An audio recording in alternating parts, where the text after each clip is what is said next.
You're listening to Revenge of the Drive-In, the podcast where Jim and Patrick watch and discuss a drive-in double feature, consisting of horror films, spy films, exploitation movies, erotic thrillers, sex comedies, and the like. Our ultimate goal is to determine if these two movies, randomly selected from a list of over 1,600, would make for a good drive-in double feature. We will be going through the plots of these movies in detail, so if you're concerned about spoilers, feel free to check them out before listening to us, and we'll be sure to point out if and when these films are available on various streaming services. Be sure to follow us on Twitter for any updates. That's at Drive-In Podcast, no underscores, hyphens, or spaces. And let's get started. I'm your host, Patrick, and I'm joined by... Jim. All right, Jim, we've got Alien and GI Blues, a kind of a weird mix of sci-fi horror and Elvis Presley romp, I guess you could say. Yeah. Now, before I get into Alien, I want to ask you a question.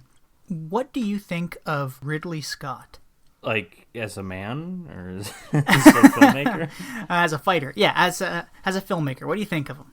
I've never been the biggest fan. I've never felt an emotion watching a Ridley Scott movie. Granted, I've only seen like 3 or 4. Seen Gladiator, Blade Runner, and this. Well, I guess Prometheus. And didn't he direct Alien Covenant? Yes, I believe he did. Yeah. Well, that's those last two don't help a whole lot, especially the last one. I think he's really good at visuals. I don't know. I just I'm never able to really get sucked into his movies the way I would like to. I agree with you. I think he's really good at visuals, but I also want you to know that he's fucking crazy. And just keep that in the back of your head for when we get to the end of Alien. You know, I think everybody's heard stories about him working on Blade Runner and adding the whole unicorn scene and doing multiple cuts of the movie, and it's just, it's all... Oh, yeah, the multiple cuts is a nightmare. I admit I don't know what we're going to actually do if we get to Blade Runner because it's on our list. I don't know what cut to go with. Yeah, there's with that one, there's too many to choose from, but I guess just stick with the normal one. There is no normal one. Oh, yeah, I guess you're right. There's like 4 different ones that have gotten DVD and Blu-ray releases.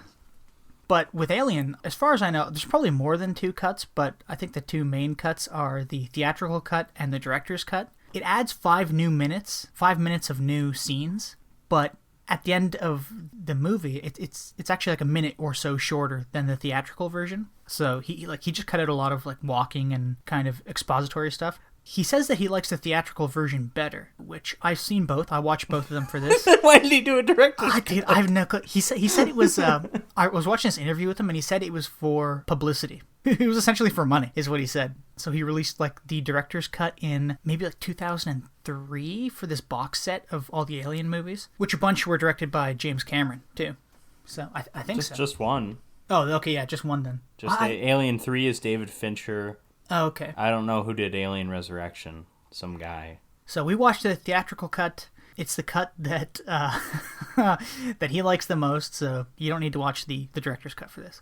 Alien, 1979, directed by Ridley Scott, this crazy madman who might also be a genius behind the camera. So we get this opening shot of space with some strange geometric lines coming down, which will eventually form the word Alien and the title of the movie, which is now kind of a famous thing. I think they've done that for every Alien movie or something like that. I know they did it for Prometheus, I think. Well, that wouldn't surprise me if that was the only one, though, because Prometheus... Well, I guess Alien Covenant, too. They're just aping on nostalgia. Prometheus is basically a remake. Yes, it is, yeah. When I was rewatching this, I thought, oh, man, I didn't realize how much of a remake it was, actually. Yeah, this might be the first time I've seen Alien since I'd seen Prometheus. But I was, like, noticing a lot of things. It's like, oh, yeah, that's developed in Prometheus. And now I hate that it's developed in Prometheus. Yeah, I was actually a little disappointed. It made me look at Prometheus a little differently after watching this.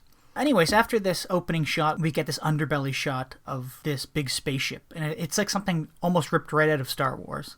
We're treated to a series of long panning shots showing us the interior of this big empty ship. And then, before I get into that, we get this descriptive paragraph, I don't know, where it says like the ship's name, it's the Nostromo. There's, like 6 crew or whatever, or 8 crew. They're a mining ship, and they're on their way back to Earth. But then we're treated to all these interior shots of the Nostromo. And this computer comes on, flashes the name, and it starts beeping. And there's this radio transmission that comes through kind of garbled. And then we cut to the ship turning all the lights on. And we see people waking up in pods. And the first person to come out of their pod is Kane, played by John Hurt, and everybody else is waking up slowly. I really like this set of shots just because it's almost realistic, I guess, on how maybe people would be doing space travel. I really like that. I kind of hated this scene watching it now, and I had forgotten just how much it kind of takes from 2001: A Space Odyssey. This whole opening setup on the ship reminded me so much of how we're introduced to the ship a half hour into 2001. Yeah, I mean, I totally understand that. Anyways, after everybody wakes up, everybody's kind of congregated around this main table in this main area, and they're all eating and chatting and joking. And there's a cat on board. I think his name is Jones. You know, there's like some minor bickering, but it seems more like fun bickering. Two guys want a raise, and that is Parker, played by, what's his name, Yaphet Kotto? Yeah, Yaphet Kotto. Mr. Big? From Live and Let Die. And, shucks, what's the other guy's name? It's Brett. Harry Dean Stanton. Thank you, yes. The AKA, well, he's kind of in everything, but I kind of remember him best as the dad from Pretty in Pink. Okay, yeah. But they're kind of, complaining about wanting more money and, But anyways, the computer, which they call Mother, starts beeping. So Captain Dallas, Tom Skerritt, I don't think I've ever seen him in anything else. Who for some reason is top billed in this movie, even though I kind of believe every character is basically forgettable in this, but he's definitely the most forgettable one for me.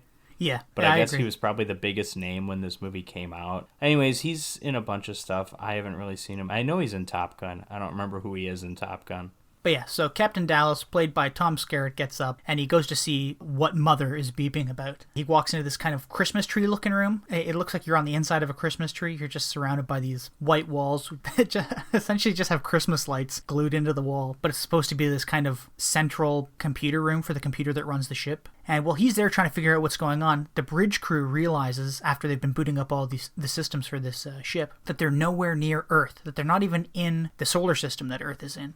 Yeah, because they were under the impression they were going to be woken up when they were close to home. Yeah, so they were woken up too early.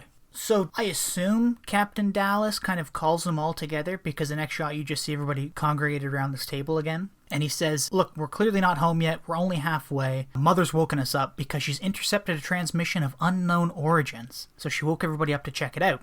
Parker, he doesn't want to do it because he feels like he's been a grunt too long on this ship. Which one's Parker? That's Harry Dean Stanton? No, Yaphet Kotto. But Ash, played by Ian Holm, says it's actually in your contract too, and if you don't, you're going to lose all your money. They fly up to this planet where the signal's coming from. They all get in this exploratory shuttlecraft and land on the planet. But in doing so, they puncture the hull, so they're grounded for like at least 25 hours or something like that. I think there's a bit of a funny line in here. Sigourney Weaver, a.k.a. Ripley, who she's not really in the movie that much up until like an hour in. I actually like what they do with her character. I mean, we obviously all know Sigourney Weaver is like the lead role in Alien. Mm-hmm. I like that she's not really the lead role from the beginning. She kind of just becomes the lead because she's the last person alive. Yeah. I kind of like that. It adds like a little bit of realism to this, what's essentially a slasher movie. I mean, because the alien takes people out one by one. Eventually, it takes a while to get there. Yeah, it's this nice slow burn that builds up until Sigourney Weaver's the most important character, other than the alien. Yeah, so they're grounded for 25 hours. The atmosphere of the planet, I like Ash. Ian Holm describes it as primordial. So they have to wear these spacesuits when they go out because the air is full of nitrogen and carbon crystals. 3 of them go out. It's Kane, who I already said is played by John Hurt, Dallas, Captain Dallas, and Lambert, who is played by Veronica Cartwright. Yeah, the little girl from The Birds. Yeah. So while these 3 go out onto the planet, we get Ripley talking to Parker and Brett. And, they're saying, if you find something out there, we want our share. And there's a great line where Sigourney Weaver goes, oh, don't worry, you'll get what's coming to you. Which is, I guess, pretty on-the-nose foreshadowing. She decides to head back to the bridge, and her and Ash are watching this. I want to call them a landing party, but everybody's on the planet. So they're watching the 3 of them. Yeah, and what is Ash? Ash is like the science officer? Is he the Mr. Spock here? Yeah, he's the Mr. Spock. Ian Holm is Mr. Spock. Which is fitting, of course, because Leonard Nimoy, a.k.a. Mr. Spock, did a song called The Ballad of Bilbo Baggins. He did, yeah. Bilbo Baggins, played by Ian Holm in the Lord of the Rings my movies. God. Just made that connection. Ash and Ripley are watching this monitor at the 3 trekking around the surface of this planet, and they come upon this giant spaceship that looks like it's crashed. And this is the famous kind of like crescent-looking ship. I mean, it wasn't famous until Prometheus. It's just a ship. Yeah, you're right. Like, Okay, you're right. Once Prometheus comes out, everybody's like, oh, it's that ship. But, like... It's a ship from the first one. It doesn't matter what it looks... what ship it is. It's just a ship. You know what I mean? Yeah, okay, I gotcha. So the landing party enter this downed ship just as Ripley is decoding this transmission that had originally pulled them away to the planet. And she was reading it, and she said, this doesn't really look like an SOS signal. It looks more like a warning. I should go out there and warn the crew. And Ash says, no. Do we ever learn, like, where this transmission is from? Like, what is it? No, we don't learn at all. I mean, because it's not sent by the downed ship, because they've been they've been dead for probably years, if not centuries. Who knows? Oh, even a millennia at least. Yeah, I mean, we don't really know. Well, I think... Prometheus tries to give us answers, I guess. Yeah, spoilers. I don't think there was actually a signal because, and again, spoilers, at the end of the movie, you realize that Ash is actually a bad guy. He's a robot, and he's working for the company. What is it, Wayland and Yutani or something like Wayland and Jennings. Shut up. But he's working for this company, and his goal is to find an alien specimen and bring it back. They didn't mention anything about a signal in the information that Ash is reading or was given, so I think maybe the signal was a fake. That makes sense. That right there, that in and of itself makes sense. How is Ripley able to find out if it's a warning then? And also, does it matter if she finds out it's a warning if it's just a fake BS signal? Exactly. I have no clue. And that's why I think Ridley Scott is both a genius and absolutely crazy. Yeah, so Ian Holm, he stops Ripley from going out to warn this crew. He says, look, if it is a warning, they're already out there. What are we going to do now? They're going to realize it's a warning. Oh, yeah. He says, like, if there is a warning, they'll find out before we can get to them, which is very bleak outlook, but probably pretty fair. But going back to the downed ship, this is where we get, like, this really cool imagery, I think. I've always loved the kind of alien-style stuff. The Giger, H.R. Giger? Yeah. I think it's Giger. The landing party, this crew that's out there, they walk into this, like, giant room with this giant, dead, mummified alien sitting in what appears to be like a captain's chair or a chair of some kind. It's a massage chair. Yeah, that's how he died. This is an alien sauna. They're nowhere near the bridge. This is just the rec hall of the ship. They start checking out this body, and I think it's Dallas. Captain Dallas climbs up into this chair and onto this giant corpse, and he notices that something has burst through the chest, and he goes, something's burst out of his chest. That must be what killed him. And meanwhile, Kane is about, 20 feet away. He's like, oh, check this out. There's a giant hole in the floor. So Dallas and, what's her name again? I don't know, Dallas and the other one, they lower Kane... The bird lady. Yeah, bird lady. They lower Kane through this hole in the floor into this huge cavernous thing that I'm not even sure if it's part of the ship. They say it's not, but whatever. And he finds a bunch... I feel like it has to be this... It's this, like, the cargo hold, isn't it? That's what I would assume. That's right. Well, Prometheus aliens transporting these things as right. weapons? You're right. Yeah, that would have been the cargo hold then. I mean, I don't know how much of that is Prometheus and how much of that is just interpreting this movie as it is, but I feel like that's the implication. Yeah, I'm going to agree with you on that one, because I was trying to figure it out, because I'm sure you see that same room in, like, Prometheus or at least Covenant, but anyways. Doctor Who number 9, or 9.5, he gets lowered down through the floor, and... John Hurt was Doctor Who? Yeah, he was like number 9.5 or something like that, or no, 10.5? How embarrassing. Yeah, I know. Poor guy. Then he died. A.K.A. Ollivander from the Harry Potter. Oh, that's right, He's the guy that sells him the wand, A.K.A. the Elephant Man. No, he was the Elephant Man? A.K.A. Basically, I actually know the numbers behind this because I have a Letterboxd account and I can track this, but for a while I was thinking, like, John Hurt's probably been in more movies than any other actor that I've seen. Mm-hmm. I mean, more movies that I've seen. Because I've never once, like, gone into a movie being like, oh, John Hurt's in this. This is going to be great. He just shows up. He's just like your character actor, kind of British guy who, he's a good actor. I like him in Tinker Tailor Soldier Spy. Good enough actor. He's great in The Elephant Man. Yeah, he's somebody that you're like, he'd play a good X or he'd play a good Y. And they show up and it's neat. He's in this. Nice. When you said played a good ex, I'm picturing him in like a rom-com where he's like the jealous ex-boyfriend or something. I'm like, what? That's a role for Jim Broadbent, by the way. Yeah, so once down in this cargo hold of this ship, Kane discovers these hundreds of eggs, and I think I saw trivia where they'd made something like 150 of these alien eggs. But he finds all these alien eggs covered in this mist. There's like a little fog thing. Yeah, which is really neat. Which, Patrick, I was telling you, I own this movie, so I watched it on DVD, and I went to go onto Amazon Prime in Canada, so I rewatched the theatrical cut with all the trivia stuff. Did you know they borrowed the lasers for this scene from The Who were like making a music video next door? Oh, this was Quadrophenia era. That makes sense. Yeah, isn't that great? That was famously a tour that went awful because they had so many technical things that just didn't work. It's probably because Ridley Scott screwed with their technology, and that's why the Quadrophenia tour was a disaster. He just borrowed the stuff and then screwed up everything. It was all covered in KY jelly when they got it back, because that's what all the alien goop was made out of. Kane goes to kind of investigate these eggs, and rather ungracefully, he kind of falls off this walkway and starts looking at these eggs.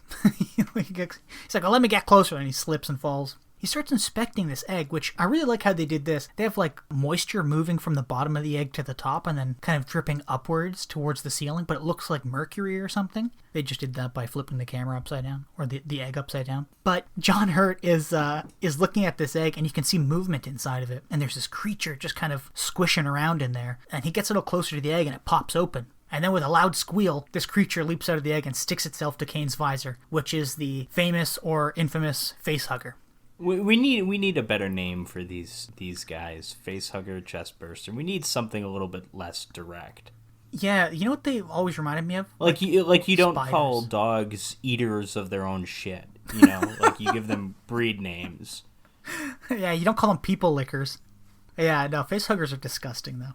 The landing party brings Kane back to the shuttlecraft because they need to get him to the infirmary. This facehugger's kind of melted its way through his glass visor and gone onto his face. But Ripley, who's in charge of the ship while Captain Dallas is gone, is refusing to let them in because of the possibility of infecting the crew. And she, in this movie, she's the only one with any kind of sense for most of the movie. She's the only one listening to CDC guidelines and wearing a mask. Yeah. But Ripley is refusing to let the landing party in, and unfortunately for her, Ash is in front of this door, in front of this airlock door, and he doesn't give a shit to what she's saying. He lets them in anyway. Cut to the infirmary where Ash and Dallas are taking the helmet off of Kane, and we see, and it's, I don't know how they did it, because I'm pretty sure it was a puppet. I mean, well, I know it was a puppet, but I wonder if they had like string attached to it or something, because when they take the helmet off, you see this face hugger attached to Kane's head, but you see the tail immediately kind of tighten around his neck, which I really liked that. It's just disgusting and creepy. It looks kind of slimy. They try to get the face hugger off of Kane, but it bleeds acid when you cut into it, and it starts melting through the floor. They decide essentially that they're gonna have to wait and see what happens. So everybody walks away from Kane to let him and the face hugger just hang out. Sometime later, though, Ash goes back to the infirmary where he calls Dallas because something strange has happened to Kane. And then Dallas calls Ripley to meet him. So, once in the infirmary, the facehugger is gone. It's left Kane's face, and Kane seems to be alive, but there's this great kind of tense scene where they're looking for it, and this tail drops down behind Ripley as she's looking for it, and it drops from the ceiling. But it's dead. So Ripley wants to get rid of this thing, Ash wants to keep it and bring it back to Earth for study. And then we get this other really great little scene where Ripley confronts Dallas right after this happens and says, look, I don't trust Ash. Have you worked with him before? And Dallas says, no. On the last 5 times I've been out in space, I was working with this other guy who was the science officer, but the company replaced that guy I was working with Ash 2 days before we had to leave. And he says before Ash joined us, he used to be in a company with a bunch of dwarves and a wizard. I was like, wait a minute, I don't remember this. Mind you, they're still on the shuttle while all this is happening, but thankfully, the shuttle's been repaired by Parker and Brett, and they float back up to the ship. Once they get back onto the Nostromo, they're trying to figure out what to do with Kane and this dead alien, if they can get it away from Bilbo. But Kane wakes up, and he says he feels fine. So they kind of all go back to normal. They're all going to go back to sleep in their pods and wait till they get back to Earth. But they're going to have a big dinner before they do that. And they're all just sitting around joking, and John Hurt's eating his food. And then, this leads into probably the most famous scene from this movie, where he's eating, he starts to choke. The crew kind of rushes around to help him, everybody except Ian Holm. And then he starts screaming. I also don't think the cat is much help in this scene. No, no, probably not. So he starts screaming and convulsing, And then you realize he's not having like a seizure. He's convulsing and screaming in pain. And then this blood kind of spurts from his chest. And everybody holds him down on top of the table. And then pop! His rib cage pushes out. And this little alien becomes emerges. a whack-a-mole board or whatever. Yeah. It's unfortunate because I wish I could have seen this movie for the first time without knowing anything about it. Because I'm pretty sure I saw Spaceballs before I saw Alien. Oh, the Spaceballs parody of the scene's terrible. It is, yeah. So dumb. John Hurt sits up, he's like, oh no, not again. Oh yeah, that's right. It is John Hurt. That's Yeah. kind of fun. But where the alien just gets up and does a song and dance for no reason. Yeah. That's not Yeah. funny. No. But yeah, so this is the famous chest burster scene. And it's also infamous, I guess, because after this stupid looking baby alien pops out of his chest, it very awkwardly takes off across the table. Oh yeah, pushing, that's probably pushing boxes. This movie has incredible alien effects most of the time. A few times when you get full xenomorph guy in a costume, it doesn't look great. Most of the time it's done really well. Yeah. This is like the one scene I have, or the one shot or whatever, I have a real problem with. He looks like a Muppet just running away. Yeah, well, there's another scene coming up too. You might have a problem with this one too. I don't know, but I'll mention it when it comes up. But you're right. It looks like this puppet is like tied to a string, and they're just like ripping it across the table, and it's like knocking. It shit out reminds of me the of way. those things. I don't remember what they're called, but those like rabbits that they have on the inside of like a dog racetrack that they just zoom ahead. They just and this is the dogs all chase after it. Yeah, it's exactly what it's like. So this thing escapes into the ship, and the remaining crew decide to divide themselves into two teams to scour the ship for this alien thing. So Ripley is with Parker and Brett, I think, and Dallas is with Ash and Lambert. And they have all been given like these electric cattle prods. And they've also been given this device. It looks like a leaf blower, which I'm sure it is in real life. But Ash apparently made these devices, which are supposed to sense micropressure changes in the air so you can find it on the ship. Using this device, the Ripley and her team are led to a locker where they think this alien is, but it's just the cat Jones. And they're like, just a cat. That's crazy. Yeah, and Ripley and whoever still want to catch it, but Harry Dean Stanton lets it go, not realizing that they need this cat, otherwise it's going to screw up their sensors. Yeah, so Harry Dean Stanton, a.k.a. Brett, has to go off looking for Jones the cat, and he finds... Scene goes on forever. It does, yeah, it's like a 10-minute scene. He like wanders into the wherever in this set. It's like very moist, and he's like sweating. There's like water dripping. It goes he's on like for hanging so out under the long, shower. and the camera's so tight on him. You know what's happening. Yeah. You know he's gonna get killed the second the camera changes perspective, and it's just focusing on his face. Yeah, but it still takes so long. I know. Yeah. It's like a 10-15 minute scene. Which, I mean, come on, Ridley Scott. I'm sure it's not 10 minutes even, but it's no, but it certainly feels that. Brett gets killed looking for the cat, which he does find, but the alien, now giant black scary alien that everybody knows, drops down from the ceiling. What's scary about black beings? Oh my god, did I say that? What's wrong with you? Yeah, it comes down and it opens its mouth, which is covered in KY lube. A secondary mouth comes out and shoots out and like stabs him in the chest or something. Second Pez dispenser mouth kind of thing. That's exactly. I don't know it, why I think of Pez dispensers when I see that thing just shoot out there. There's something very like. I mean, this is cool stuff, and I love when you see like the lips like kind of snarling and stuff like or curling back. But when that second mouth comes out, it always looks very like someone just pressed a button and it just sticks out. It doesn't feel like natural organic movement to me. I mean, it's a very small complaint. It's a nitpick, honestly, but I do think it's kind of funny. I mean, but what's the difference though between doing that or just like using its tail to stab somebody or just reaching out and grabbing them and eating them? I don't know. I'm not a big fan of the tiny mouth. That's the big thing with what the hell is this alien doing? Just killing people for fun? Yeah. I mean, you could say like, oh, it's in this environment, it's scared, sure, but it's not like it's. I mean, that's the weird thing about the xenomorph, right? It's like if it has to be created through mixing with humans, because otherwise, and we learn in the series, if it's mixed with a different animal, it's slightly different. Yeah. I think in Alien 3 or maybe 4, you get like a dog alien or dog xenomorph. Well, then it has no native habitat, so you can't. I don't know if you can really say it's killing out of evolutionary necessity or out of defense. It's just like, I don't know. It's just, Yeah, I don't just get a it. murderer. Yeah. I have, as much as I love the xenomorph, the look of it, it's cool, and it is strange just how overly complicated it is just to birth one of these things. This alien is a subject of crossbreeding. Mm-hmm. But it's also like, in order for it to exist, you first need to hatch an alien that's only purpose is to breed and then die. And it's just like, it's really complicated just to get here. Yeah, which, funny enough, that's the only, like, the facehugger is the only part of the alien creation process that I like.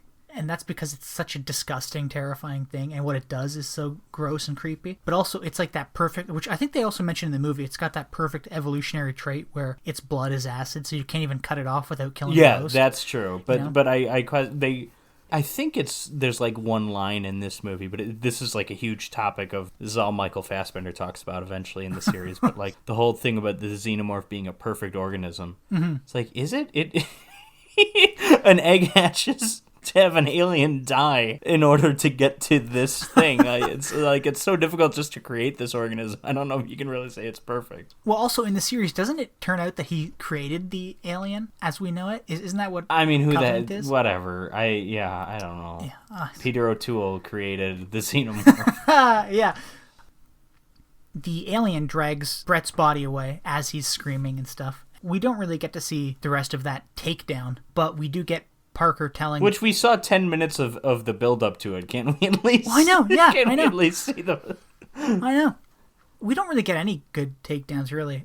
But anyways... Yeah, I guess so. Yeah. Well, there's one coming up... Anyways, I'll mention it later because I did a bit of digging into this. Anyway, the alien escapes through the air ducts, and Parker's telling the crew, this thing isn't a small little alien anymore. We didn't see it, but it must be big because it dragged the whole body away. And it seems to be hiding in the air ducts. Dallas comes up with a plan to force it into an airlock by pushing through the air vents and closing all these vents behind him and then like secondary doors so it can't escape, and then it'll eventually just kind of come into this airlock room where they can suck it out into space. So he goes into the air vents with a flamethrower to force it in that direction. And Lambert and Parker, they're outside of the vents tracking the alien with Ash's leaf blower, and they're staying in radio contact with them. But ultimately the plan fails as the alien sort of hides or something and then scurries up to Dallas in this tight little vent and kills him, taking his body away with him. It looks like he's just giving him a hug. That's exactly. So that's what I was going to say. He just kind of, because we just get the quick shot, and it's kind of cheesy. He just sticks his hands out. It's probably the one moment where the alien costume doesn't look very good, where it truly feels like a person in a costume. Yeah, I think the alien costume only looks good when lights are flashing, when there's mist, and when it's like behind you out of frame. When he's coming down from the ceiling or whatever. I mean, you can shoot this costume in a lot of ways to make it look pretty good, but just this isn't one of them. Yeah, when it's not in focus, or when there's stuff that doesn't let you focus on the individual parts of the costume, it looks great. But a quick shot of it sticking its arms out for a hug does not make it look scary. With the death of Captain Dallas, Ripley is now the leader. She's the first in command. So this is really when Ripley starts to come alive as a character. This is like an hour and a bit in. She's shaping up to be the main character. But her idea is to continue Dallas's plan to force the alien into an airlock. But Lambert wants to abandon ship and take this shuttlecraft. But Ripley makes the point it's not going to take 4 people. So they split off into pairs. Ripley tells Parker to go get more fuel for the flamethrower, and Lambert is going to go with him, and Ripley now has access to Mother, which apparently she didn't before, even though she was like second in command anyways. Oh, I can relate to not having access to my mother. But Ripley goes in to this... To the Christmas tree room. To the inside-out Christmas tree room. This is like the only set that looks pretty dated. Everything else looks pretty good on the ship. Yeah. Oh, shit, what's the name of that other movie? Remember, is it Forbidden? No. It's the one with the alien on the ship, too, and it's a lot like Alien, but there's just, like, lots of sex involved. From Beyond Space? No. Oh, Life? No, I don't remember. Remember, and all the hallways are made out of, like, styrofoam food containers? Galaxy of Terror? No. Forbidden World? Maybe it's Forbidden World. Galaxy of Terror and Forbidden World, I get mixed up. I think they were shot on the same Roger Corman sets. What was the one? Inseminate? Oh, Inseminate? Inseminate? I don't Was that remember it? anything about that movie other than the poster. Either way, I know there's another movie on our list that is a lot like Alien. I remember I saw it. There's a lot of movies a lot like Alien. As we saw with It, The Terror from Beyond Space, Alien wasn't particularly original. Like, a lot of movies had done this kind of thing before. Mm-hmm. But also because this movie was so friggin' popular. It made like $100 million back in '79 when $100 million was a lot of money for a movie. When like, that was Star Wars it's going to money. get a lot of ripoffs. Yeah. In Reverse Christmas Tree Room, she's trying to ask Mother questions, because apparently you can do that. You can type questions into this computer. Why weren't you at my piano recital, Mother? But she asks what they should do about the alien. And it's kind of giving these like responses like, there's not enough data yet, I don't know. And she gets the response saying that anything relating to the life form is for the science officer's eyes only. So Ripley performs this command override to find out what Ash has been ordered to do, because he's a science officer, as we pointed out. And I love the text that comes up here from Mother. It says, Nostromo rerouted to new coordinates. Investigate life form. Gather specimen. Priority 1. Ensure return of organism for analysis. All other considerations secondary. Crew expendable. And Ripley kind of realizes that she was right to not trust Ash, that a lot of this is his fault. This is why he hasn't really been helping. And he's been corrupted by the One Ring. Oh, poor Bilbo. As she's kind of going over this in her mind, Ash appears right next to her. He says something along the lines of, there's an explanation for all of this. And Ripley throws him against the wall in anger and leaves. But then Ash traps her by closing all of the doors. But the weird thing here is that he starts almost sweating. And I don't know if it's because he was thrown up against the wall, but he starts leaking something down his face, and it looks like milk. Yeah. And he grabs Ripley and just immediately kind of has this superhuman strength, which we've never seen before. And he just throws her up against a couple walls, knocking her out. And then I don't understand, he starts trying to choke her with a magazine that he's rolled up, which is kind of disturbing. Yeah, that's such a weird prop to be using for that moment. He's just like sticking the magazine down her mouth, and it's like, I suppose that would work if you're strong enough to choke someone with it, but like, can we? I don't know. It's just strange. Yeah. So Bilbo's trying to kill somebody with a magazine, and Parker and Lambert then show up from getting their fuel, and they try to rip Ash off of Ripley. Rip Ash off of Ripley. And then when that doesn't really work because Ash is so friggin' strong, Parker grabs this, I think it's a fire extinguisher or like a fuel canister, and he just starts beating him over the back of the head with it. But one hit, and Ash starts spitting out like this milky substance and kind of rolling around the room. And then Parker hits him a few more times until his head just kind of breaks off, revealing that Ash is a robot. He has all these wires and tubes coming out of his neck. Like, I really like the effects here, and it's kind of disturbing because then this headless Ash continues to attack Parker until Lambert stabs him, I think, in the back with one of these cattle prods, I guess short-circuiting him. The effects here are great. This even employs one of my favorite special effects all time of, we want a decapitated head to speak, so the actor is just going to sit down under a table. And it actually, I mean, I laugh because that effect, it's so cheap. It's been done in a ton of stuff. It looks awful in Reanimator, but I love it because Reanimator is great. It actually looks pretty good here. Oh, yeah. This is probably the best I've seen of that effect. Yeah, I was watching this interview with Ian Holm, and he said that the makeup stuff that they used for all the guts kind of coming out of Ash's neck stunk because it was like milk, or it might have been like paint or something, cheap caviar, cooked spaghetti, and onion rings. So disgusting. It would make me gag on set. I wouldn't be able to act. Good for them, I guess. Yeah, special effects, gore makeup often is very messy. I know I think it was Day of the Dead, Tom Savini and company, they had to get like all these like pig and cow innards to be organs that zombies are eating, and someone fucked up and forgot to leave them in the fridge overnight, so they were like spoiled and disgusting. And that movie uses more fake guts probably than any movie out there, so it could be worse, Bilbo. Could be worse. They also used I think cow heart and lungs for the egg that the facehugger jumps out of. Okay, cow heart is a very big thing in effects, so that doesn't surprise me. Lung, I can kind of picture a lung there too. It's all just disgusting. I don't know, I couldn't work on that set. I couldn't work on that set because Ridley Scott's on that set. Yeah, dude. It has nothing to do with the smell. after they knock out Ash and remove his head, I think it's Parker's working on him, and they're trying to, I guess, reanimate or restart. Yeah, they have to do a few things with some of his cords to like reconnect them before they can get him talking. Yeah. And then this is that great shot you're talking about where the makeup just looks great and the whole thing looks great. Shit, what's his name? Bilbo is semi-brought back to life. Ripley's asking him, why did the company want us to bring an alien back? Like, essentially what's going on here is what she's asking. Bilbo's kind of being an asshole. He's like, you read it. You know what it says. And she goes, yeah, but why? Just a fair question. Yeah, and I don't think there's really an answer, right? Because then Ash starts going into this... We learn a lot more in Aliens, and this all makes a bit more sense as the series goes on. Yeah. And then it makes less sense when we get to Prometheus, but... Gotta love Ridley Scott. Forget about that. But yeah, there's really no answer here. Ash just kind of talks about how perfect of a killing machine the alien is, and how it's this product of like perfect evolution. He admires it in its entirety. And this is a brand new species. Where's the evolution? This is the first of its kind. Which then again, too, how would we know?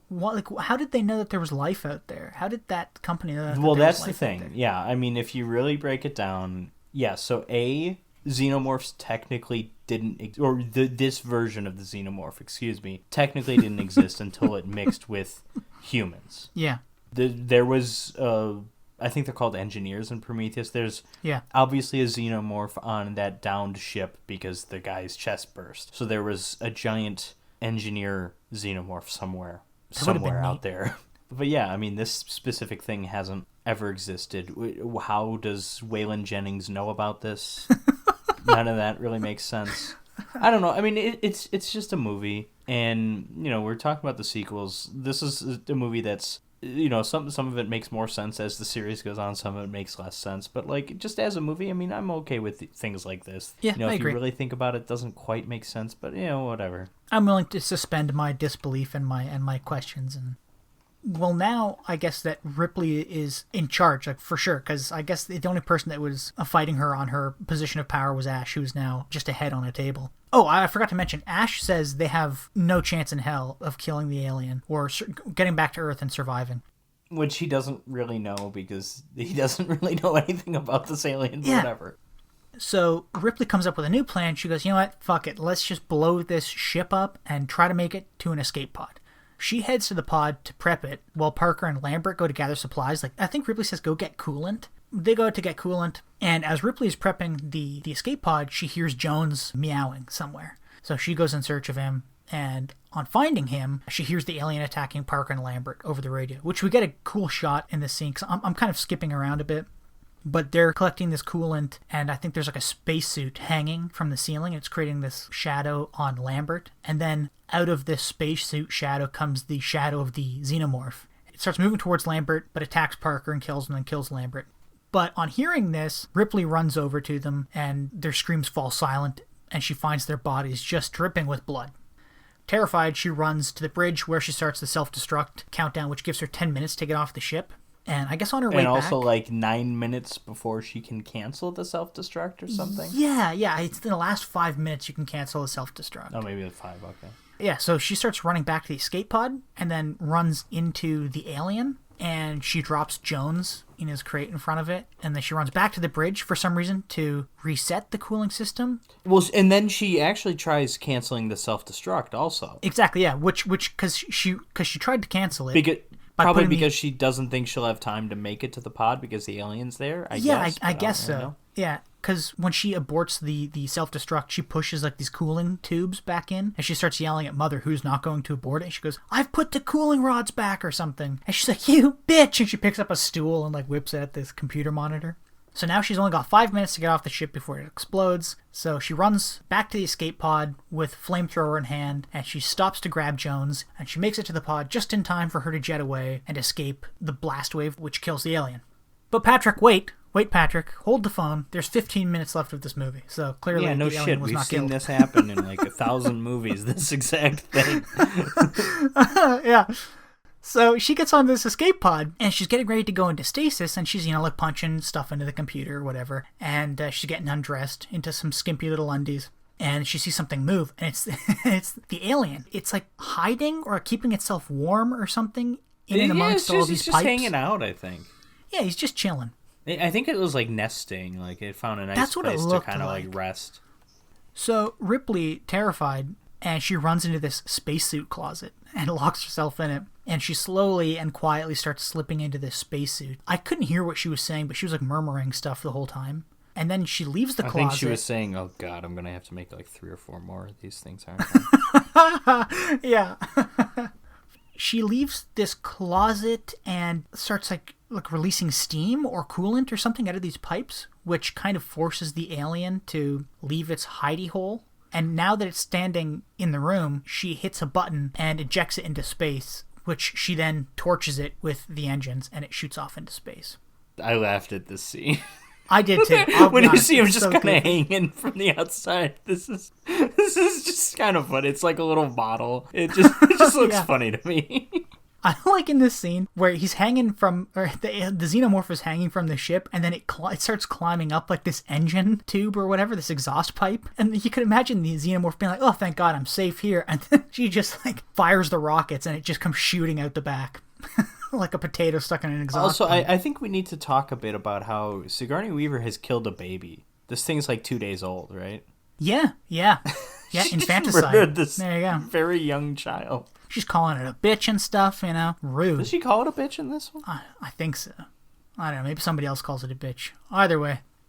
But we end with Ripley making an officer's log, like a Star Trek-esque officer's log. I think she says a third officer. Jerry Goldsmith, composer, by the way. She states that everybody is dead. Everybody's dead. Everybody's gone. The cargo's blown up with the ship. And she states that she's going into stasis and that she'll hopefully be at the frontier of our solar system in 6 weeks. And then she lays down in the pod. And that's the end. That is Alien. So, Patrick, what'd you think? They should have killed the cat. I mean, that's my first thought here. I mean, neither you nor I are big cat people. I have the excuse of I've never really been around cats a whole lot. Maybe if I were, I would like them more. Personally, I haven't seen a whole lot to like, but that's just me. At any rate, this cat specifically sucks. He's a dick. Yeah. Well, I mean, he just like watches when Harry Dean Stanton, like the cat sees the xenomorph approaching Harry Dean Stanton and is just like standing there, just like maybe if you like ran, you could get him to move, but no, I mean, no one wants to see a cat or like a dog, any kind of like cutesy little animal die in a movie. Sometimes they kind of have to with the plot, and sometimes it works, but generally you don't want to see an animal like that die. But like honestly, the cat's got some blood on its paws here, so I wouldn't. And here's the thing, you don't even need to kill the cat. You just have to have Sigourney Weaver not go save it, because by saving the cat, she is away from her friends when they get killed, and maybe she could have saved them. Yeah, you're right. Also, just in general, like, we see the cat pretty early in the movie, and then I swear to God, it just disappears completely. No one acknowledges it until they have that fake out jump scare when it jumps at them when they think they're catching the alien. And it's like, what? Like, when they got the leaf blower we could have integrated the cat a little better, I think. I agree. Other than the cat, I mean, I like this movie. I don't love it. A lot of people just love this movie, think it's a masterpiece. I don't really see it as that. I think it's a good movie. I find it pretty dry. I mean, the movie is very slow, which isn't generally, it's not always a bad thing. But I want, like, something more out of my characters. As much as I like that, like, Ripley, I like the idea that she's not really, like, the main character. She just kind of becomes the main character because everyone else dies. I like that. It's refreshing when you don't have, like, a very clear protagonist from the get-go. But at the same time, we don't actually get that much from her character or really anybody else's, other than the robot. I mean, Ash is definitely the most interesting character, I think. Mainly because there's a level of mystery there, and you don't know exactly who he is, what's going on. Why he turns invisible when he puts this gold ring on. Yeah. Everybody else really is kind of expendable, like Ash's mission briefing says. Yeah, I mean, I like the performances, and this is a rare movie where obviously it's a small cast. I'm like super familiar with all of these actors, really with the exception of Tom Skerritt. But like, Which again, you know, I've never heard of him. I've seen Yaphet Kotto in a bunch of stuff. He's in Across 110th Street. I've really only seen Veronica Cartwright in The Birds. In The Birds. I guess she might be in a Twilight Zone episode too, back when she was a kid actor. She looks like she was, but Harry Dean Stanton's awesome. I've seen him in a bunch of stuff.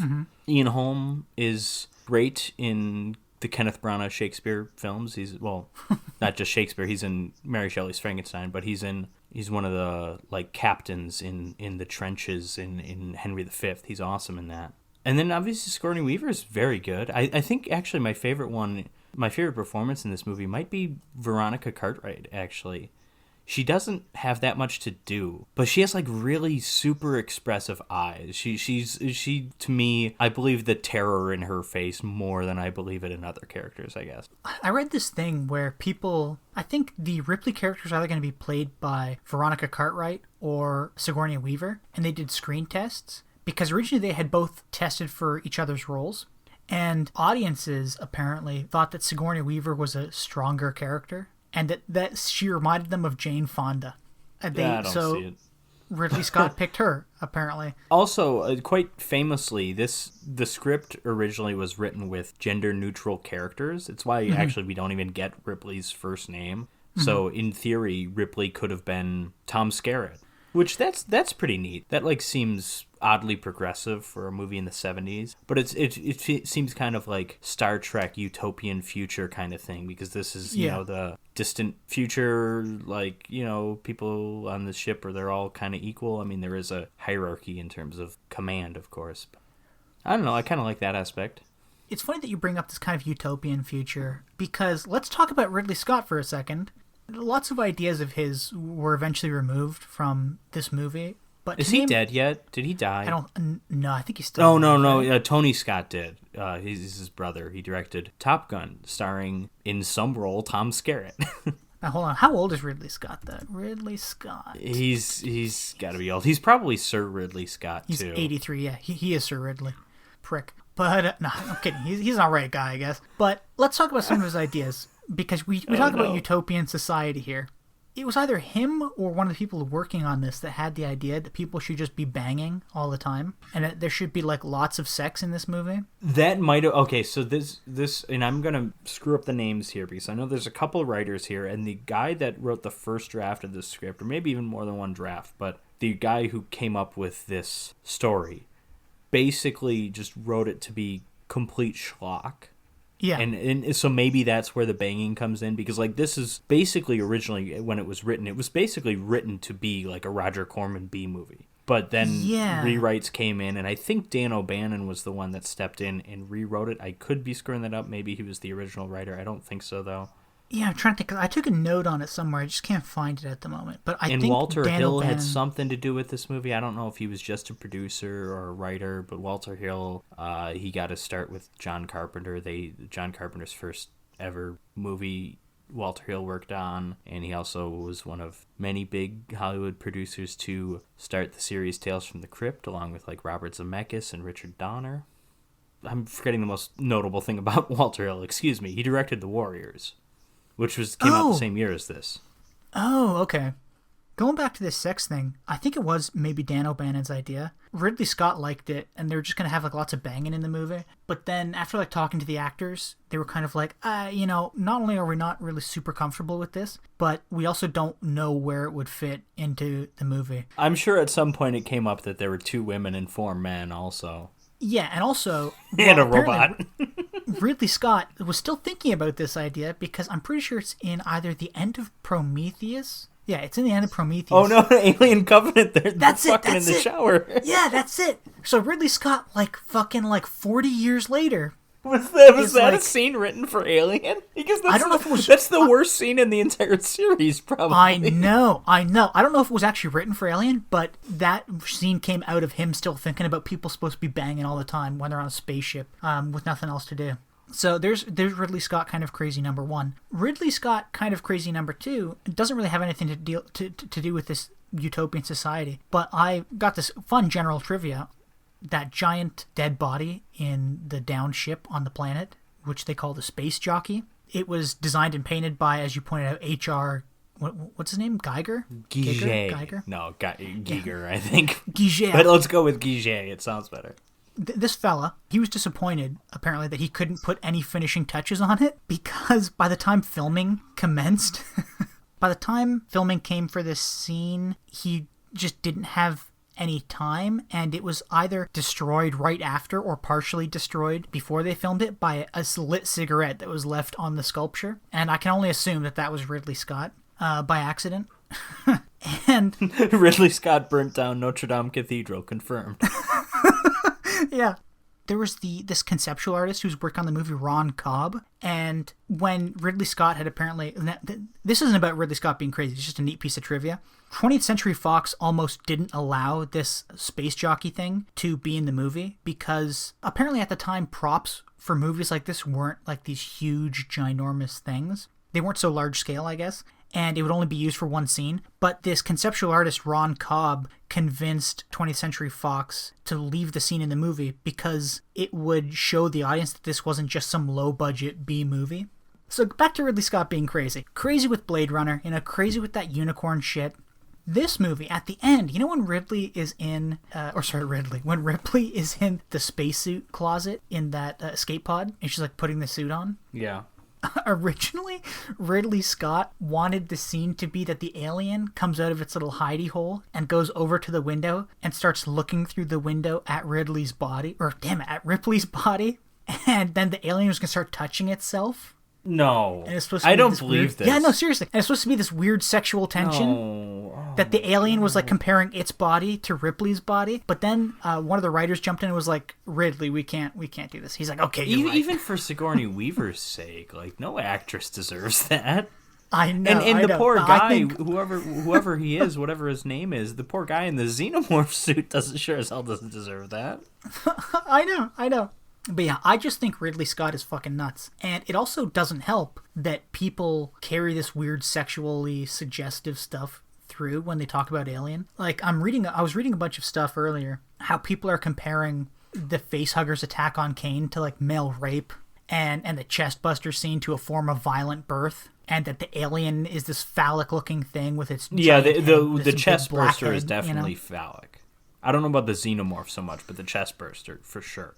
Yes, it does look like a penis with a mouth. It's supposed to be a form of violent birth, and the whole chest-bursting stuff, face-hugger, egg-laying thing, xenomorph are supposed to make men uncomfortable because the xenomorph is apparently supposed to be like androgynous. It looks feminine but also masculine with its giant penis head. How many animals do you look at and be like, wow, that is a feminine animal, or that is because that's what the xenomorph is. I don't look at an ant and be like, oh, that that's animal male. Looks like a big penis. Yeah, I don't know. I'm more uncomfortable just the chest burster stuff's great, let's be honest, but what's more uncomfortable to me is just Ridley Scott in general. I actually had a good friend in high school who swore she never wanted to get pregnant specifically because of this movie and the chest burster scene. And it's like, okay. Oh my God. Hopefully she doesn't still carry that with her, but maybe she does. I don't know. To my knowledge, she has not given birth. You should ask her if she's still afraid. No, we're not talking anymore. Thank you. It's a sore subject. Oh, no. Because I made her read Ridley Scott interviews with me once. And because I don't really have anything else to say about Alien other than I enjoy the movie, I enjoy the aesthetics. I don't mind having to spend... I have a complaint we didn't cover. That whole last 20 minutes, half hour or so on the ship before we're in the escape pod. Oh my God, they need a warning for epileptics. I felt dizzy watching that. And again, this is the first time I'd seen it in a while. But there's so much smoke, there's flashing lights. It's just, it actually kind of hurt me to watch that. I got a bit of a headache. But it's tense. I can't deny that. But yeah, I don't know. Yeah. So was a headache. No, I agree with you. I already had a headache watching it, and then I got to that scene. I was like, I gotta walk away from my It sounds like we really enjoyed Alien. Yeah, I really don't have anything else to say about it other than I think it's a great movie. I really enjoy it, and again, I enjoy the aesthetics and whatnot. Yeah, I like it. If I went the entire rest of my life and I never see the original Alien again, yeah, I don't think I would regret it. Yeah, I wouldn't we're having a movie night and someone's like, hey, let's watch Alien. I'm not leaving. You know what I mean? Yeah. I would have been okay. I would have felt better about the really slow pacing and the boring ass build up if we got more out of the characters, because they're written to be realistic and just, you know, going about their day-to-day lives, but we don't actually learn a whole lot about them or their relationships. And I think I want more movie out of the script. You know, the script is a little like kind of, those characters are almost written to be like, you know, kind of documentary like, and I mean that works for a lot of people, I get it, but in a movie like this I want something a little bit more entertaining, I guess. Don't you also think that that's what led to the success of Alien, that it was kind of realistic, or it seemed realistic to audiences? You know, you're on like this gritty space, like this gritty, grungy spaceship floating through space, and you just had like a bunch of real people hanging out, complaining who gives about a pay shit and why stuff. it's successful or not? We're talking about if it's good or entertaining or not. Like, weird stuff is successful. Avatar is successful. If The that's all Fast you and have, the Furious movies are successful, and those are successful because of their realism. And I was watching a Fast and the Furious movie. Well, I think it was like one of the last ones, like 7 or 8. My reaction was, boy, Dale Earnhardt was a pussy to go out like that in just like a normal car wreck. Like, Vin Diesel flies cars through buildings, and in this particular movie he was on multiple cars. He was driving multiple cars that were on fire within this one movie. I'm like Dale Earnhardt, man. Come on. Yeah, you know who else went out like a pussy? Fucking Paul James Walker. Dean, Princess Diana. Let's just go through the list. Poor Princess Di. But anyway, I want to leave this. Princess Di sucks. She's like the most overrated person ever. She's all like, oh, I'm the people's queen. You know, let's ignore the fact that she's from a richer family than the queen is, you know? Yeah. And then also with about 500 heads of ultra rare black deer, by the way. Yeah, I mean, she went to the most elite public school in the country, and for those listening, I mean, I'm going to cut this anyways, but for those listening that say like, oh, public school, that's like, you don't have money, you have to have money to do that. No, in the United Kingdom, it's reversed. Public school is what in the U.S. we would call it private school. And no, she sucks. She's all like, oh, you know, I want my privacy, you know, I don't want to. But then she's always out talking to the media about like her stupid causes and stuff. No, Princess Di sucked. So after he just shat all over Princess Di, which is fine, I don't give a shit. But this is a quote from O'Bannon when asked about the sexual imagery in Alien. Ready? O'Bannon himself later described the sexual imagery in Alien as overt and intentional. Wait, why does the quote from O'Bannon Well, no, hold start on with a him second. I'm talking getting in to it. third person? I'm getting to it. One thing that people are all disturbed about is sex. I said, that's how I'm going to attack the audience. I'm going to attack them sexually. And I'm not going to go after the women in the audience. I'm going to attack the men. I'm going to put in every image I can think of to make the men in the audience cross their legs. Homosexual oral rape, birth, the thing lays its eggs down your throat, the whole number. Well noted, of course, that was the thought process for the writing of Nightmare on Elm Street 2, Freddy's Revenge. But yeah, I got nothing. I'm done with this movie. I'm sick of it. Yeah, let's move on. G.I. Blues, starring Elvis Aaron Presley, available on Prime. Jim, is this your first Elvis movie? I have a feeling it's probably not. No, I think I've seen all of them. Oh, Jesus, so have I. I thought I was the only one. All right, so we are massive Elvis fans. I mean, I knew I was, and I knew you liked Elvis, but you're a Tom T. Hall guy more. You're more country. I think I've seen all the Elvis movies about 15 years ago, because my dad was super into them for a while. Okay. G.I. Blues is the first one I've seen in like the last 15 years. Okay. But I have seen all of them. I don't remember any of them, except for maybe, was it Blue Hawaii? Oh, yeah, Is that Blue it? Hawaii. I don't remember much about Blue Hawaii other than that's Can't Help Falling in Love is in that one. You know, maybe the best song ever written, so gets props for that. But yeah, G.I. Blues is, I would call this kind of a middle-of-the-road Elvis musical. Maybe a little lower tier. It's maybe a little bit less than average, but I don't think it's a bad movie. But here's the thing.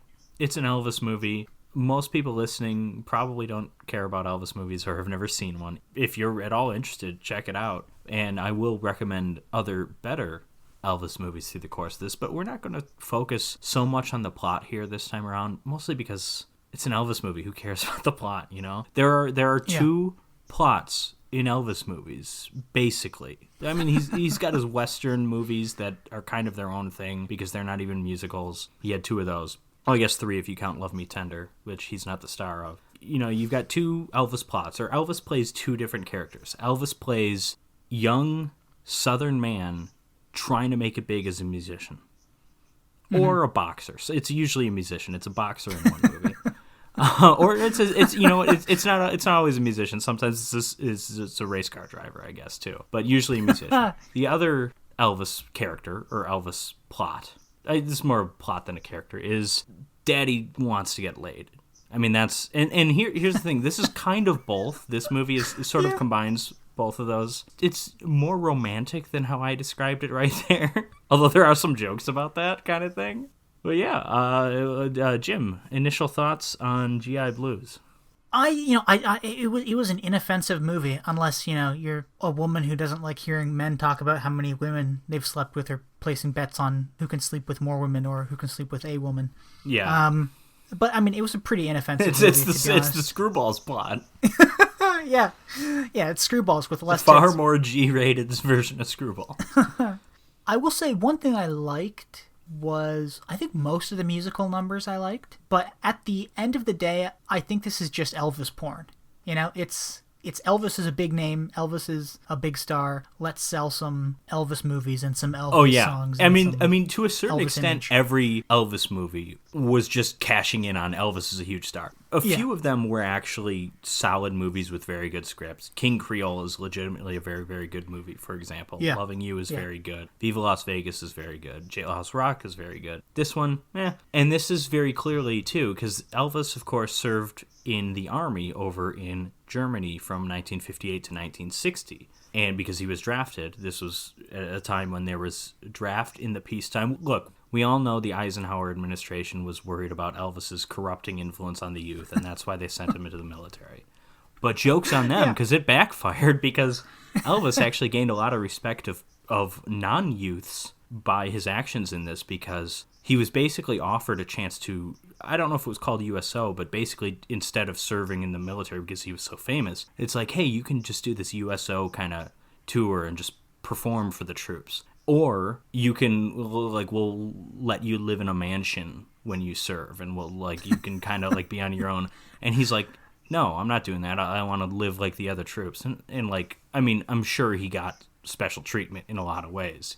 They let him have an extra peanut butter and banana sandwich if he wanted. But, for the most part, he lived kind of like a normal troop. And a lot of people, your parents who were worried about their teen daughter being turned evil because of rock and roll music, looked at this Elvis guy and they're like, okay, maybe he's not a half bad guy, So it actually, really, the military kind of made him even more popular. And it's when he comes back from Germany that really his film career launches. He made a few movies in the 50s. I mentioned King Creole is 58. Loving You is 57. Love Me Tender is 56. But this was the start of this period in Elvis history that I think among Elvis fans is still kind of mixed, because, the Elvis movies, there's some good ones, some bad ones. Some of the music in the Elvis movies is very good, but it's all poppy, and it's not really too similar to the stuff he was doing in the 50s or the stuff he's doing in the late 60s, like with From Elvis in Memphis or with the 68 comeback special. So a lot of people don't really like it that much, even Elvis fans. However, GI Blues has, dare I say, one of the best Elvis soundtracks. There's some really good music here. GI Blues itself, I think, is a great song. I think it's a fun song. It's probably my 4th or 5th favorite in the movie, though. I mean, there's nothing wrong with it. It is a fun song. My top fun song for this movie, believe it or not, I don't know what you think about it, but it's Wooden Heart. Okay, here's the thing. I've always somewhat disliked the song Wooden Heart. I don't care much for it. It sounds weird. And here's the thing. I mean, I heard it years before I'd ever seen this movie, and I'm like, oh, what's this weird, is that an accordion or harmonica? What the hell's going on there? I didn't realize it's an adaptation of a German folk song, of course. And in the context of the movie, it's great. But just hearing it on its own, it's just what is this? Why did Elvis do this song? But that was actually the big hit of this movie. That was number 1 in the UK, that song. It must be in part because of how well he did that scene, which I'm sure we'll That is a very get to fun at some scene. point, but... That is arguably the most fun scene of the movie. And this is, for frame of reference for you listeners already bored out of their minds as we gush over Elvis, this is a scene when he's going on a date with Lily, his sort of girlfriend, played by Juliette Prowse, who looks a lot like Brigitte Bardot, but it's not her. She's a beautiful woman, great dancer. They stop by this like puppet show, and they're like, okay, sure. Elvis is like, yo, I'll watch this puppet show. It makes me wish I was 7 again. And the poor guy performing the music for the puppet show, or not performing, he puts it on a record player. He's played by Lou Gehrig's dad in The Pride of the Yankees. I recognize that actor. I think this is his last movie. Well, I mean, I don't know if he died right after it, but he might have just retired. Oh, but anyways, but the record player isn't working, and so Elvis comes up to him and is like, hey, maybe I can help you out. Can you play this song in your accordion and I'll sing it? And so he gets behind the stage and he's performing with the little girl puppet, and he has great chemistry with that puppet, and his voice is incredible on the song. It really is. I think 1960, this is the year of the album Elvis is Back, which is one of my favorite records of all time. Elvis's voice arguably never sounded better than it did right when he got out of the Army. He is so good, and he's able to hit higher notes here than he could either earlier or later in his career. And he's showing off that voice in a number of songs, including here. He's very clearly not singing live, which, no musical movies really do. And when they do, it's like Les Mis, and it's like embarrassing. But here's the thing. This is also a little embarrassing because I'm not even going to ask. I don't know if you noticed this, because of course you noticed this. The first big musical number we have is GI Blues. It's sung at some club that Elvis and his band of merry men are performing at, and the dubbing is so horrendously off. It is, yeah. It was painful to watch, and I think there could be a few reasons for this. One is this is Elvis's first time shooting a movie in a while, because he's been in the Army. This is also, I think, to a certain extent, I think if you're just that natural of a performer on stage, you don't always sing the same song or the song the same way twice. I know if you watch the Blues Brothers, Aretha Franklin is way off when she's mouthing her song Think. And I've heard people say that's it's because she was just that great of a singer that she never sang the song the same way. So maybe that's the case here, but it also genuinely in this song, this is the weakest musical performance of the movie. It's not a bad song, but Elvis seems confused or shy. Yeah. He seems a little off here. He's off his game a bit. And you could maybe say that's the character. I don't know. Maybe it is. Yeah. The character, of course. I mean, I basically call all Elvis protagonists in Elvis movies just Elvis. But his name is Tulsa, technically. But we're going to call him Elvis because he's Elvis. Well, I was thinking about when I was watching this scene, I thought maybe it looked so weird because he wasn't actually singing. He was just talking. It does look for much of it like he's just talking and not singing. I agree. But I can't imagine the director of this movie told him to talk and not sing. The director, Norman Taurog, I think Rockwell. I don't know how you pronounce that name. But anyways, no one directed Elvis in more films than this guy. Although this was their first collaboration, so maybe some of the shakiness is bad communication between the two. Who knows? If I'm being honest, it kind of took me out of the movie. I mean, very much in that scene. It gets better in other scenes, but it's never great. It does, yeah. No, and I mean, for the most part, I don't, in terms of acting, I don't think Elvis is a terrible actor, but I think most of the other people in the movie are better actors than Elvis. Oh yeah, and that's the thing about Elvis, and I'm speaking less from this movie and more just from having seen all Elvis films.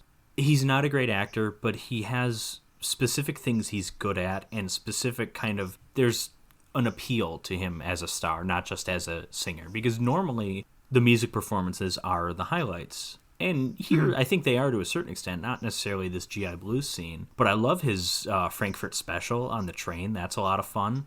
Oh, that was a great He's able to do it he's just sitting down, and every time he goes, whoa, he stands up to do it. That's a lot of fun. The puppet scene, great stuff.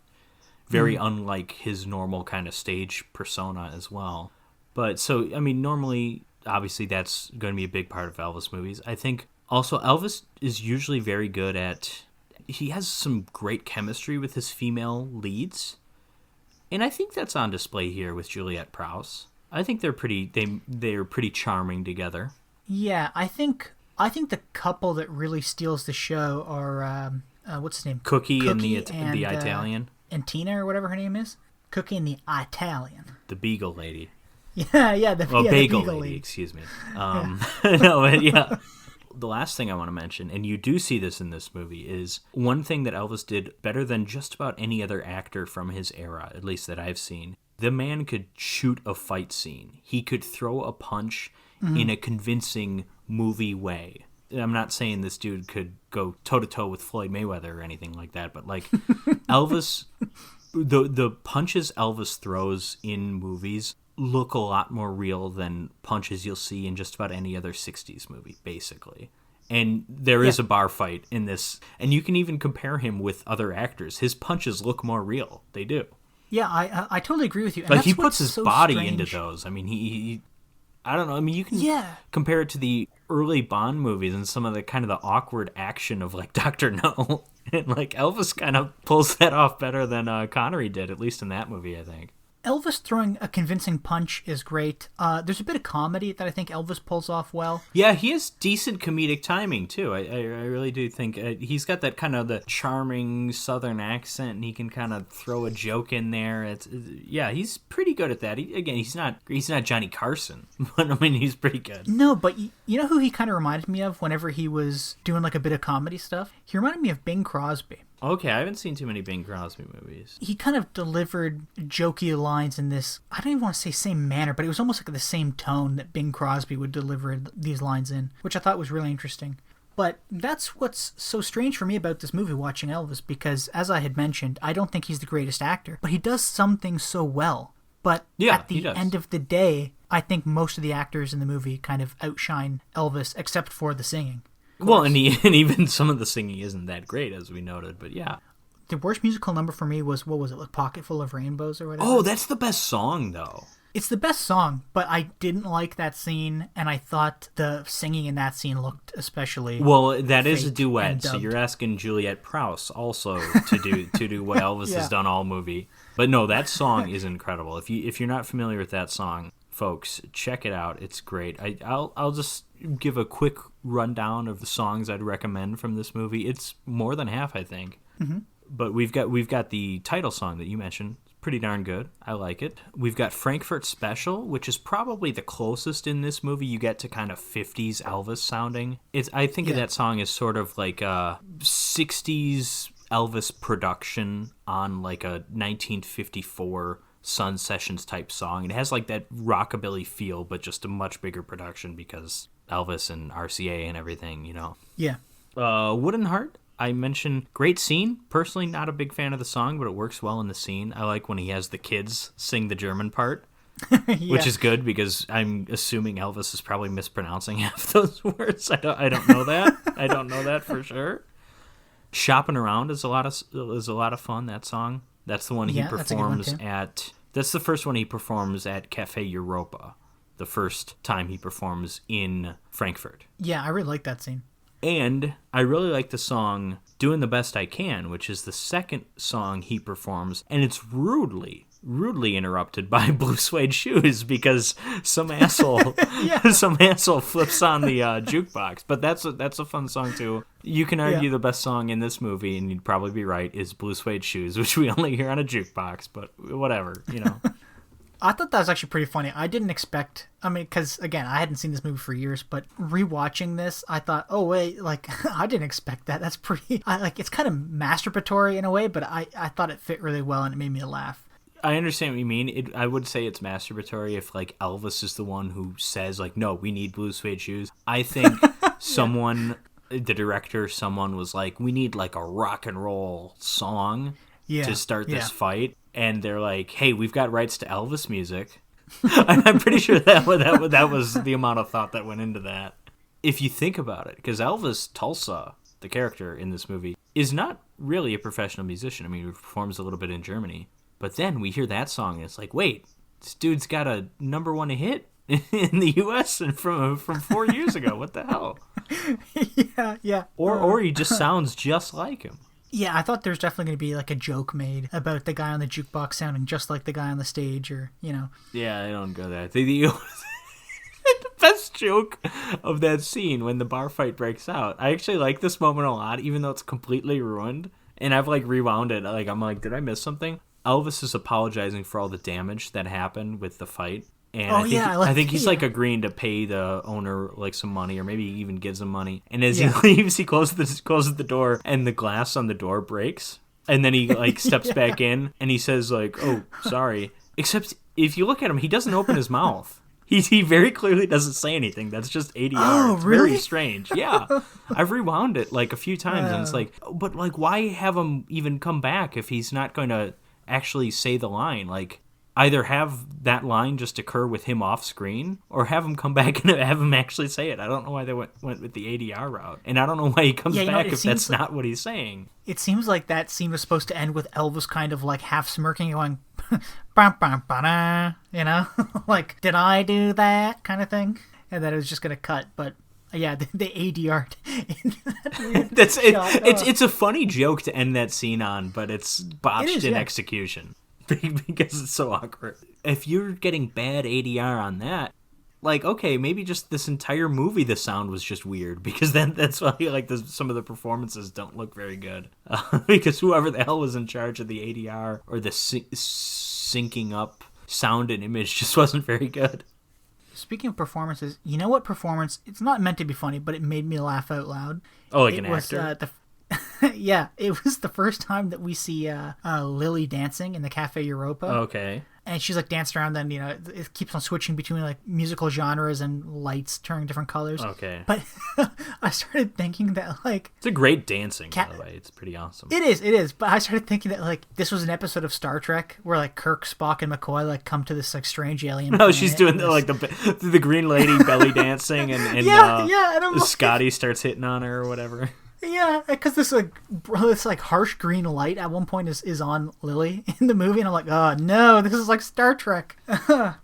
So for the most part, I mean, I think this movie's fairly enjoyable. The romance between Elvis and Lily is like, it's all right. You mentioned romance between Cookie and Italian. You preferred that. Mm-hmm. This movie's like overall enjoyable. It's a fun little romp. It's nothing great. It's, as you said, inoffensive until... the last 10 or 15 minutes of this movie are painful. They're not offensive. If you find a grown man threatening a baby offensive, maybe this will be offensive to you.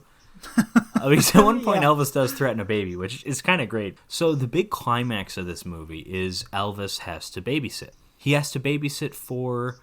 So Cookie is the main secondary character. Elvis is trying to sleep with Lily, and there's money on this.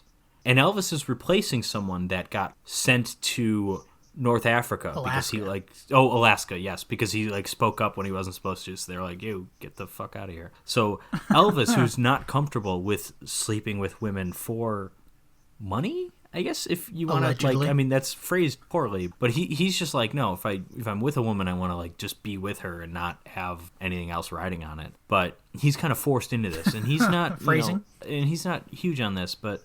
Then, for no reason, Cookie, who's one of the people in Elvis's company and thus rooting him on, and Cookie ends up with Tina, who's actually Lily's roommate, it turns out. So he ends up cock-blocking Elvis at one point, when Elvis could have won the bet right there, but Cookie's already at the apartment, so game's over. Which, great twist, by the way. That was... That twist. It is like a twist, actually. Yeah, that's a fair point. So that's Cookie. And there's another character, and he specifically was excited to go to Frankfurt because he heard his like old girlfriend that I guess this is his second tour, or at least his second time in Frankfurt, and his old like kind of girlfriend, he heard that she's still in Frankfurt or she's back in Frankfurt. I don't know. Mm-hmm. But when he goes to her old building, the landlady says, "No, she's not here. I can't tell you where she is either, but she left." But then we learn, because the landlady speaks to this girl, she is there, but she's too embarrassed to talk to him because she now has a baby. At any rate, those two are off getting married. Elvis is on babysitting duty, and it is a baby. This is not a child. This is a baby. So Elvis doesn't know what he's doing as a babysitter. And this scene is going on longer than this discussion. This scene goes on for way too long. The baby won't shut the fuck up, and Elvis is kind of yelling at him. He imitates his crying at one point, which is kind of fun. He threatens the baby. he says something about like, boy, if I was your size, kid, I would just smack you or something. Or maybe if you were my size. But it's just like, oh my God.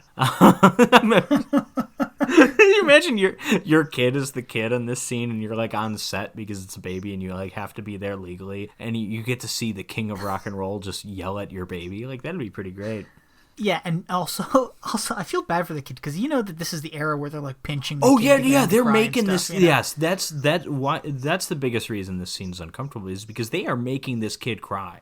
Not that they're literally doing anything to the kid. I mean, they might be. We don't really know, but at the very least, the baby's crying, and they're like, "Oh, this is great. Nobody do anything. Let's shoot the scene now." You know, that's the best case scenario basically, and it's not cool. But anyways, this is where you need your American sniper fake baby and just ADR in the cries. Yeah, the ADR'd and everything else, you know. So, at any rate, Elvis calls up his girlfriend, and she comes to help babysit, kind of reluctantly. And eventually, I mean, obviously, Elvis is able to get the kid to calm down because he sings the kid a lullaby. Like, you're Elvis Presley. Why didn't you at least try that? But I mean, this scene is so long, and this is the climax of the movie. It really is. Yeah. And it's like, it's structured like it should be like resolution between the Elvis and Lily plot, except there's not a whole lot of conflict between those two. It's weird because this whole baby scene shakes out where the Elvis baby feels bad shakes. that he's... Yeah, shaken baby syndrome, which I'm sure that was in a cut scene. Elvis grabbed the kid. No, this is on Norman. Elvis didn't do a goddamn thing to this baby. This is the director. This whole scene comes about by way of like Elvis wants to stop seeing Lily because he feels bad that he's just in it for a bet. Which, by the way, he's trying to get money so he can get an extra $300 to put. He on, wants like, to start a his down nightclub payment for a club in Oklahoma. Yeah, a noble goal. I mean, if you're Elvis, noble. Who in the world wouldn't benefit from an Elvis-run music club? Like that's a great thing. Yeah, no, I agree. But he feels bad about this bet, so he kind of breaks things off with Lily. He's like, hey, you know, I'm in the army and I'm going to be shipped out probably in like a year. Maybe we shouldn't hang out anymore. She goes, oh, so you don't want to hang out? And he goes, yeah, I don't want to hang out anymore. And then as Elvis is kind of upset and looking for something to do, his friend, I forget his name, his friend Cookie. comes up, right? And he's like, hey, me and Marla are going to the other married. friend, not yeah. Cookie, this other guy. Yeah. So he's like, hey, Elvis, me and Marla are going to go get married. Can you watch the kid? And he's like, yeah, sure. I guess so. How do you have a kid? I don't care. I'll watch it. Sure. It's when the kid starts crying that he's like, hey, you know who I should call to help me with this? Yeah.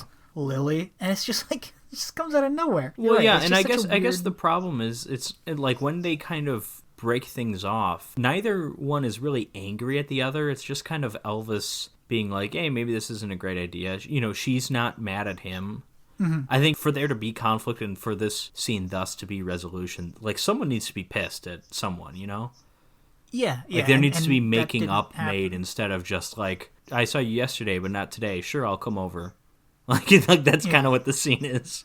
The worst part about the scene I just remembered isn't that the kid is crying like nonstop because, you know, the director people just out of frame of the camera are pinching the kid and stuff. They're just making loud noises.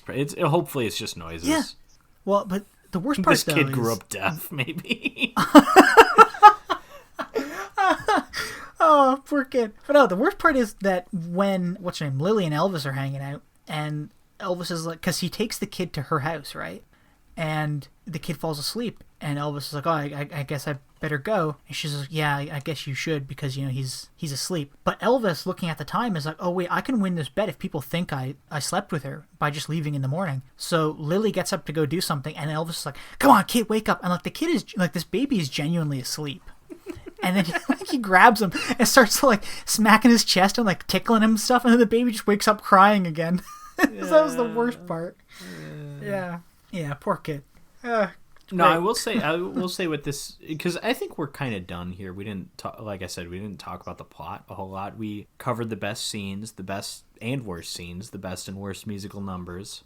Before I ask for your thoughts on this movie overall, I just want to say one thing that this movie doesn't do, or I guess it's good that this movie doesn't do this.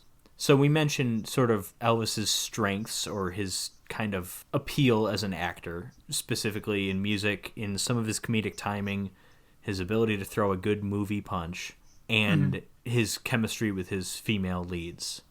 But obviously the main one there is the music. And a lot of Elvis musicals have the tendency to not include nearly enough music. There'll be like 4 songs maybe. Here, that's not a problem. We get a ton of songs. This is a full-on musical. The music numbers are pretty, for the most part, they're well timed out. Like, okay, it's been 10 minutes since we've had a song. Okay, we're going to get one here. That's great.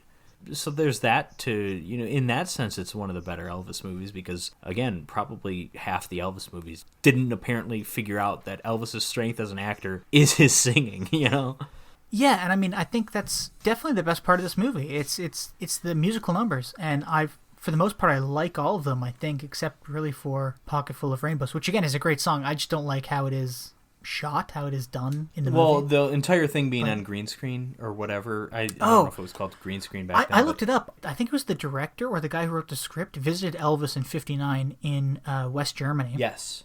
Yeah, this movie was conceived when he was still in the military because they wanted to shoot it as soon as he got out, I guess, because this was going to be his first big movie back. And so while all of Elvis and really all of the main cast, all of their scenes were shot in Hollywood, there's a bunch of exteriors and stuff that were all shot in Germany while Elvis was in the military. And because of that, you get a lot of, again, I don't know if they were actually called green screens back then, but that kind of thing. Rear view projection, that kind of thing. Rear projection. And for the most part, it doesn't look very good. There's a few, I thought it looked pretty good when just all the soldiers were just standing in a line when their sergeant or whatever was talking to them. Like, okay, that looks pretty good. It looks bad when they're in a car. It looks bad on the little ski lift because anything from that era with a moving car looked bad, Yeah, well, there's even a shot where Cookie and the other guy are standing out in front of the entrance for the army compound in Germany. Yeah. And Elvis hops into the car with Lily. And as soon as he hops into the car with Lily, it's that rear view projection. And they cut back to Cookie and the other guy. And it's also clearly rear view projection. But it's you could have just built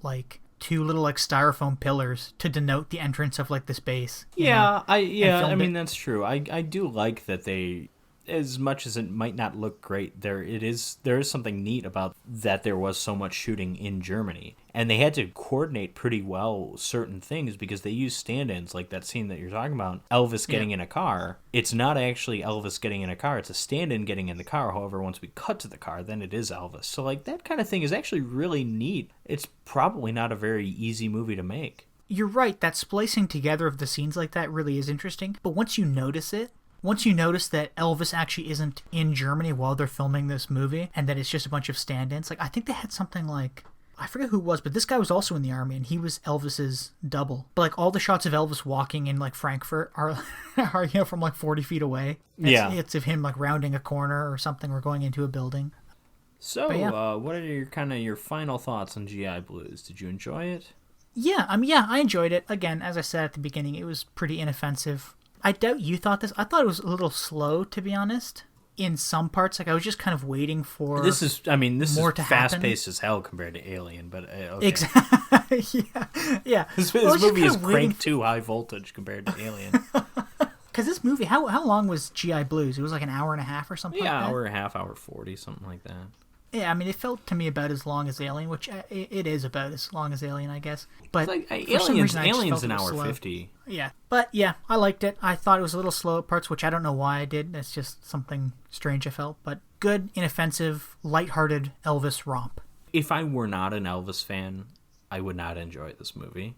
If I were not a big Elvis fan, if I were just kind of a casual Elvis fan, I would probably steer away from his movies for the most part. And this one, like I said, I don't think is one of my favorite Elvis movies, even though there are very good. It's one of the better Elvis soundtracks, but you usually get a lot out of the song performances, and with the exception really of Wooden Heart and maybe Frankfurt Special, you really don't hear. So I mean, I guess I like the movie, but I don't love it. It's not great. I enjoy the movie enough. It's fine. Whatever. Going off your point, if you're a super fan of the movie, I think you're going to enjoy it. If you're a super fan of Alien, you're going to enjoy Alien. Well, exactly. What the hell are you saying? Yeah. Well, I mean, but if you're an Elvis super fan, is what you're saying. Yes. Yeah. Okay. Yeah. And if you're, and as you brought up, if you're a casual fan, most casual fans probably steer clear of it. If you're a casual fan, you'll probably still get enjoyment out of it. But I do think Elvis is an enjoyable on-screen persona. I agree. He's kind of classic lighthearted romantic comedy leading man. I mean, take away the music, I think he's still not a great actor, but he's a charming person to watch on screen. Well, I think my girlfriend put it best when we were watching it together. But she looked up and she said, "Aw, he's cute. He's a cute man. This seems like a cute movie." I think she summed it up pretty well. It's a cute movie with a cute man. A man with the best hair in human history. Although, yeah, absolutely. a little bit shorter for this movie because they're giving him that. I mean, it's still too long. It's not military regulation, but it's a little bit shorter than it would normally be for Elvis. Yeah. How would you stack these up, I guess, as a drive-in double feature? Do you think it works? Do you think it doesn't work? I don't think it really does. I mean, I already know what you're going to say. You're going to say, "Oh, it sucks as a double feature," because I don't think you've recommended a single double feature yet. But no, I mean, I think... That's not true. For me, I'm just not a big Alien fan. And I think even if you are a big Alien fan, G.I. Blues isn't the movie you want to follow it up with, because it's just... Not just that they're different, but like... I mean, for me, it was like... I mean, Alien is lots of blacks and grays. It's kind of nice to see like a more colorful, bright movie in G.I. Blues. But it's just, something's off. Well, Patrick, I actually recommend this one. No, I'm kidding. I agree with you. Yeah, and it's not that I wouldn't see a double feature like this. And you're right, the Elvis movie is kind of a nice, refreshing thing after Alien, which is so dark. Alien feels like dark, dirty, and sweaty. Yes. Elvis feels and nice milky. and uplifting. Don't forget Milky. And milky. Oh, yeah, milky. But yeah, Elvis is nice and uplifting, but they're just so different from each other that I don't think if you're an Elvis fan, you're going to sit through Alien, and I don't think if you're an Alien fan, you're going to sit through Elvis. Which of these two movies did you prefer? Honestly, I'm going to go with Alien. I'm a big Elvis fan, but I think I like Alien more. This will surprise you because I'm also going Alien, but I will say a good Elvis movie, a Flaming Star, a Loving You, a King Creole, for me, absolutely beats Alien, but this is a mid to lower tier Elvis movie. And honestly, it's a pretty darn good movie until the baby stuff. And so prior to the baby stuff, this movie's well above Alien in my eyes. And then baby stuff, it's like a cliff dive after that. Like, oh, that stuff's so uncomfortable and it's so long. I'm not wild about Alien. I do respect, obviously, it's a good movie. I enjoy it, but it's not the most entertaining for me. But I respect it, even if I don't really respect Ridley Scott. Well, it's funny. We actually have two movies about babies. One is a baby attacking men, and one is a man attacking yelling at a baby. Yes. So let's see if we've got any baby-related movies next time. Let me check. I don't think so, although one of these movies I haven't seen in a while. But anyways, the movies we have up next are Ready or Not, the 2019 film starring Samara Weaving. It was at least recently available on HBO Max, but I believe it no longer is, so that sucks. And then we have Game of Death, the 1978 Bruce Lee martial arts movie. I don't believe that's available streaming anywhere either. But yes, this is our first martial arts movie coming up. You can't talk about drive-in movies and not talk about Bruce Lee or Jackie Chan or... So that having been said, Revenge of the Drive-In will return with Ready or Not and Game of Death. Thanks for joining us, and we hope to see you in the future. This has been Patrick and... Jim. And we're signing off.